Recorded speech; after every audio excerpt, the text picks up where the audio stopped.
Hi, I'm Samir, a 26-year-old working in an office in India. On the surface, I had a decent life, a stable job, good colleagues, and a supportive family. But inside, I was falling apart. I'd wake up every morning with my heart racing and this sinking feeling in my stomach. Even small tasks like answering emails or attending meetings felt overwhelming. My mind was constantly running, always imagining the worst case scenarios. I started withdrawing, avoiding social events and conversations. People noticed. They called me too sensitive or overreacting. I wondered if they were right. Maybe I was just weak. It wasn't just in my head. Anxiety showed up in my body too. My chest felt tight, like I couldn't breathe deeply. I had constant headaches. My hands trembled during presentations, and I barely got any sleep.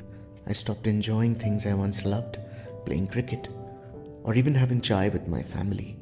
My appetite disappeared, and I felt tired all the time. The worst part? I thought this was normal. I blamed myself for not being able to handle life like everyone else seemed to. The turning point came during a big presentation at work. My heart started racing, my palms were sweaty, and I couldn't catch my breath. I froze in the middle of my speech, and everyone stared at me. I felt humiliated. That evening, my manager pulled me aside. "Samir, are you okay? You've not been yourself lately," he said. I wanted to deny it, to brush it off, but something in his tone made me pause. For the first time, I admitted to myself that I wasn't okay. I needed help. A few days later, I visited a mental health professional. I was nervous, what if they judged me? But my therapist was kind. She listened without interrupting or dismissing me. She explained that I was experiencing an anxiety disorder. It wasn't a weakness or something to be ashamed of, or anything I could just snap out of. It was my body's way of reacting to constant stress and unresolved fears. Hearing that felt like a relief. It wasn't just in my head.